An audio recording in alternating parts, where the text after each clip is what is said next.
Ya comienza Frente al Tablero, el primer programa radial dedicado al ajedrez educativo, pedagógico y terapéutico. Un espacio donde el protagonista será el milenario juego. Historias, anécdotas, información y entrevistas con concursos e invitados. Y todo lo que te puedas imaginar con el ajedrez. Frente al Tablero, conducido por Carlos Hilardo.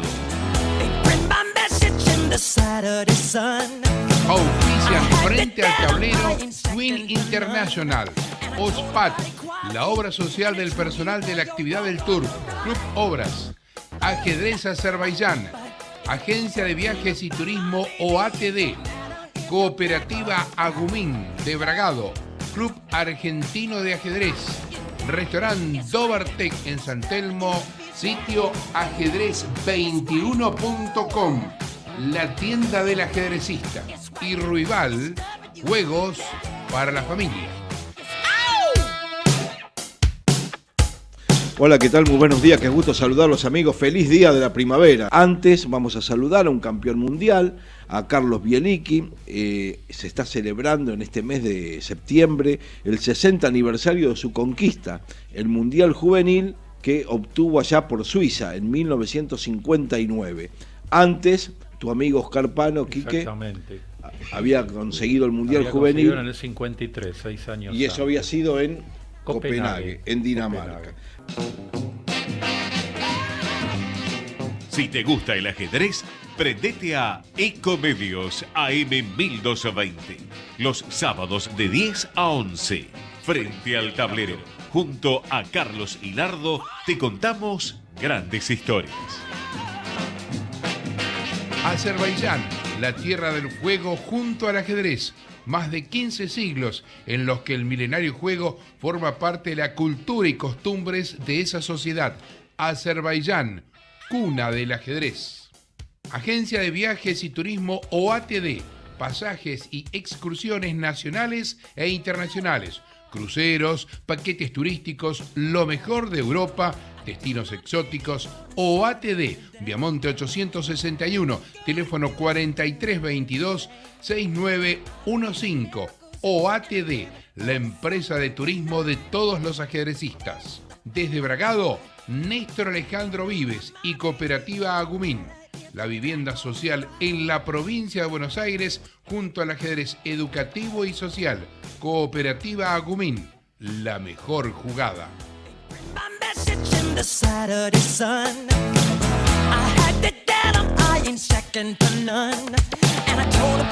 Muy bien, 10 y 11, seguimos en Frente al Tablero. 1959 se producía la caída del presidente de Cuba, Fulgencio Batista. En la Argentina estábamos en estado de sitio en los primeros meses de 1959. Llegaba a Buenos Aires procedente de Londres el avión Comet 4 de Aerolíneas Argentinas. Célebre avión de aerolíneas. Exacto. Sí. Nos visita al país el canciller de Israel, Golda Meir. Existe un conflicto político cuando se conoce un pacto entre Frondizi y Perón. Por problemas económicos se pone un plan de estabilización. ¿Y a quién llaman? A Julio Alzogaray. Había que apagar el fuego con un poco de nafta. Sí. En la época de hay que pasar el invierno, entonces. Debe, ¿no? Ser. En julio de ese año se baten a duelo de pistola el almirante Rojas y el diputado radical Roberto Galeano. El resultado, los dos salieron ilesos. Eran muy malos. Tenían mala puntería. Así que bueno, referido al año 1959, ahora vamos a hablar con Carlos Bielicki. Él es abogado de profesión y ajedrecista por convicción. En el mundo del ajedrez logró el título de maestro internacional, pero su mejor jugada fue la conquista del Mundial Juvenil en München, Suiza, en 1959, hace 60 años. De esta manera traía el segundo título mundial para la Argentina. El primero había sido Pano en 1953 y ahora aparecía Carlos Bielicki. Don Carlos Hilardo lo saluda aquí de Frente al Tablero. Estoy acompañado por Enrique Arguiñariz y Andrés Prestileo. Bien, encantado, Buenos días para todos. Muchas gracias por atendernos. Disculpe que lo levantemos temprano. Me levanto mucho más temprano. Bueno, Carlos, estamos recordando aquella conquista del Mundial, que, bueno, vale la pena homenajearlo, este tributo. No tenemos tantos campeones del mundo como para tirar para arriba, y los que tenemos hay que cuidarlos. Pero me gustaría que usted le contara al público, a nuestros oyentes, que en verdad, usted antes de ser ajedrecista era basquetbolista. Así es, o intentaba hacerlo. Ajá, ¿y qué pasó? ¿Cómo fue que se alejó del básquetbol, dejó el aro por el enroque? Y hubo 2 episodios en que tuvo que ver el básquet. Yo vivía en provincia de Buenos Aires, en Morón, Sí. y ahí concurría a un club, el Club Morón, un club de básquetbol bastante conocido en aquellos años, y bueno, estaban infantiles, y un día me recalqué un tobillo, y un amigo, muy avaro, me llevó a una sala, y ahí me enseñó, primero me mostró el tablero de ajedrez, y me mostró cómo se movía el alfil, solamente eso.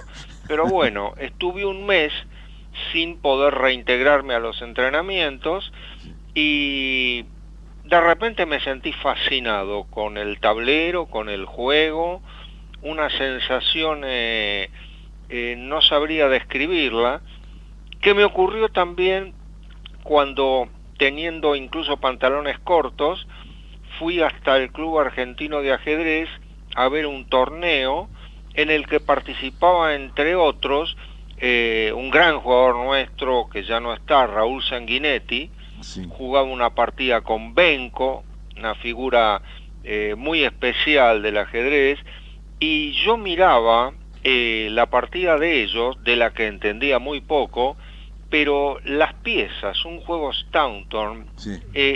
Me fascinó, el ajedrez me fascinó. Bueno, y luego... Sí, y bueno, pero veo que en ese mes de aprendizaje aprendió mucho más que mover solamente el alfil, ¿no? Que le había enseñado su amigo. No le ha ido nada mal. Sí. Carlos, bueno, después usted ganó el campeonato juvenil argentino y con eso obtuvo la plaza para participar en un mundial. Sí. ¿Cómo fue con 19 años viajar a Suiza sin entrenador, sin conocer el idioma? Fue una verdadera travesía. Sí, yo realmente no... En ese momento y a esa edad uno ni piensa en estos detalles, ¿no? Pero fue complicado porque no conseguíamos ni siquiera pasaje. Sí. El gobierno nacional finalmente ofreció pagar medio pasaje. Bueno. Y luego el pasaje entero. Bueno, por fin. Sí, fue así, sí, no. ¿Y cómo fue con el tema del idioma? ¿Pero cómo fue llegar a Suiza en avión, bajarse, buscar el hotel? No, la verdad que no sabría decir cómo, pero llegué justamente hasta una estación, sí, en que me dijeron, mire, ahí hay un hotel que se llama La Argentina, en Zúrich. Y ahí me quedé, sí, y tampoco recuerdo cómo me conecté con gente de Basilea, de Basel, sí, y quedamos en que yo iba a llegar en tren, sí, a Basilea, y me iba a ponerme a caminar por la estación, sí, con un pañuelo blanco sobre la valija, y de esa manera ellos me iban a identificar, y por suerte así fue, y llegué sano y salvo hasta Basilea. Parece una odisea, la, sí, cosa de aventura, película. Algo para hoy. De espías parece, ¿no? Llevo el maletín, te dejo este maletín, lo cambio por otro. Fantástico. No, pues, en fin. Bueno, ¿y lo trataron bien en el torneo? No, sí, la gente allí de primera realmente, y los compañeros del torneo, todos los jugadores, bueno, éramos todos chicos, ¿no? Claro. Muy simpático, muy agradable, no solo por haber ganado el torneo, sino sí, que el clima era realmente muy, muy lindo. Enrique Arguiñanís quiere preguntarte algo, Carlos. Hola, Carlos. Sí. ¿Qué tal? ¿Cómo estás? ¿Cómo estás, Carlos? Bien, ¿y vos? Bien, todo bien, acá bueno, con los muchachos. Te quería preguntar algo que acá me fascinó de tu epopeya, esto. ¿Cómo hacías para preparar las partidas solo? Analizar las suspendidas solo y después festejar el triunfo solo. Bueno, primero, lamentablemente esto siguió siendo así, incluso en los años en que después del campeonato jugué un poco al ajedrez. Es decir, yo no tenía, nunca tuve un profesor de ajedrez, ¿no? Lamentablemente, y tampoco tenía la preparación teórica que había que tener, y eso hizo que, por ejemplo, esto es una anécdota que la recuerdo muy bien, estaba el representante de la entonces URSS acompañado por un gran maestro de aquellos, ¿no? Alexander Kotov. Y estábamos jugando unos ping-pones, y esa es la única prevención que tuve. En los ping-pones no jugaba jamás las líneas que yo iba a desarrollar en el torneo, para que por lo menos tuviera alguna efecto sorpresa, entre comillas, porque todos los más importantes de Yugoslavia, desde ya URSS, venían con secundante, ¿no? Y bueno, una buena estrategia, Carlos, una manera de esconder un poco, guardar lo que uno tenía preparado, y mostrar otra cosa al rival. Sí, la necesidad, como dicen, ¿no? Claro. Ayuda. Y después usted regresó al país, habrá sido algún reconocimiento, pero poco tiempo después lo llevó a abandonar el ajedrez. A partir de 1965 usted un poco como que se retiró de la práctica activa, de la alta competencia. Fue justamente así. Primero recuerdo una anécdota, ¿no? Sí. Porque yo quedé bastante... me chocó mucho que no me quisieran dar pasaje el gobierno, sí, después que me dieran medio y finalmente uno. Así que cuando me mandaron un telegrama de felicitación, desde ya nuestra legación diplomática vino en pleno, ¿no? Claro. Pero yo no contesté el telegrama, claro. No lo contesté. Y no sé, ocurrieron unas cuantas cosas. En el año, a mediados de 1966, directamente dejé el ajedrez. Pasaron algunas cosas desagradables, solo sin señalar a los pecadores. Diré que en el año 65 había llegado una invitación personal para un torneo internacional, el Capablanca in Memoria. Memoria, ¿no? Capablanca, exactamente. El cual usted era uno de los invitados y se guardaron la invitación.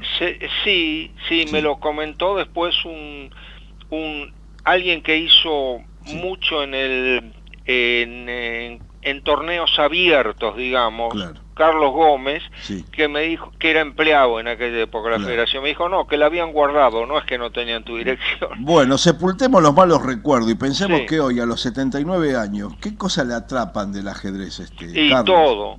Todo. El ajedrez es para mí apasionante, y sobre todo, creo que además por eso me dediqué y sigo en eso, apasionado por este juego, el nuestro, que es esa posibilidad de evaluar, de analizar estrategias, tácticas. Es algo que siempre me atrajo, y el ajedrez brinda todo eso. Nunca pude escapar a ese influjo. Le diría que hasta me apasiona más que jugar. Claro. Por supuesto que ya es medio complicado participar por varias razones, pero estar lejos del ajedrez nunca me resultó posible. Es decir, me atrapó para siempre, ¿no? Bueno, Carlos, simplemente queríamos saludarlo, felicitarlo, recordarlo frente a nuestros oyentes, después de 60 años, esta conquista mundial, de la importancia, porque con el tiempo uno se va dando cuenta de que no era nada sencilla aquella empresa. Así que bueno, desde aquí de Frente al Tablero, Arguiñariz, Prestileo, quieren mandarle el saludo, felicitarlo y bueno, quedar en contacto para otro nuevo encuentro. Cómo no, yo les agradezco mucho que se hayan acordado de aquel chico de 19 años, del que me separan 60 más, pero encantado, los saludo a todos. Arguiñariz, hace mucho que no hablábamos. Mis mejores deseos para todos ustedes, Carlos. Bueno, un abrazo. Gracias, Carlos, que siga muy bien. Hasta luego.